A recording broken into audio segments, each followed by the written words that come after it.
Hello guys, welcome to Monica's YouTube channel. ఈరోజు chicken curry తయారు చేసుకునే విధానం చూసేద్దాం. ముందుగా ప్యాన్ పెట్టేసుకొని ఆయిల్ వేసి ఆనియన్స్ వేసి బాగా కలపాలి. ఆ తర్వాత పచ్చిమిరపకాయ, కరివేపాకు వేసుకోవాలి.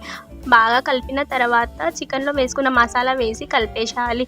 అల్లం ఎల్లిగడ్డ పేస్ట్ పచ్చి వాసన వెళ్ళే వరకు కలుపుతూ ఉండాలి.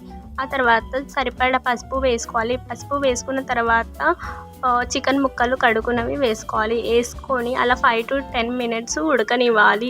ఉడికిన తర్వాత సరిపడా కారం వేసుకోవాలి. కారం వేసుకొని బాగా కలపాలి.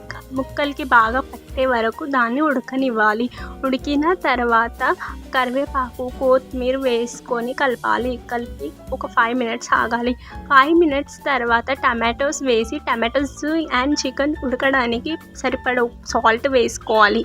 సాల్ట్ వేసుకొని బాగా కలిపి ఒక 10 minutes అలా రెస్ట్ ఇచ్చేసి దాని తర్వాత ధనియాల పొడి వేసుకొని కలుపుకొని ఒక 5 minutes ఆగాలి ఉడికేంతవరకు. అంతే, simple and quick chicken curry ready. కొత్తిమీరతో గార్నిష్ చేసేసుకో.